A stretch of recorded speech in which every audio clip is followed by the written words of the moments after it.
Hello, I am a nerd, and today I wanted to share with you how the Celestial Dragons are exactly like the colonial government in the real world. Now, the colonial governments like England and Spain existed hundreds of years ago and committed some of the worst atrocities in human history. The world government, from One Piece, is almost just as horrible as they are.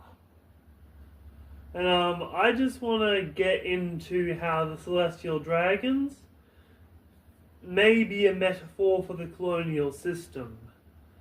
Because pirates in the real world, and Oda did draw inspiration off a lot of real pirates.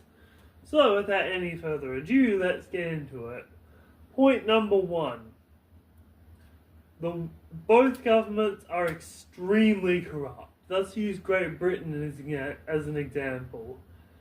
You see, they would pose very strict rules onto their Marines, paying them so little in wages, and with very few chances of moving up the ranks unless you were a noble, that people would actively turn to piracy as an alternative unless someone actually, instead of spending their entire life wasting away on a Navy ship.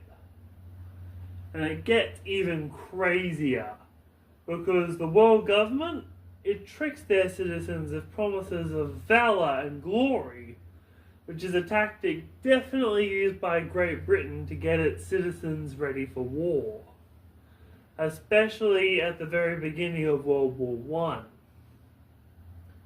And with those promises of valor and glory and putting down the dirty pirates, both governments come in and basically destroy each other. Here's a trigger warning for point 2, because we're going to be going into the Celestial Dragons and the slave trade, and I'll be heavily censoring myself here. So please feel free to skip ahead as much as you need to. So, the Celestial Dragons, they can take slaves in the street from anyone who they want, even if the man or woman is already married. Similarly, slaves were taken from Africa and lotteried off to the highest bidder. I won't be going any further into that because it's so horrific I really don't want to talk about it, and I have other points.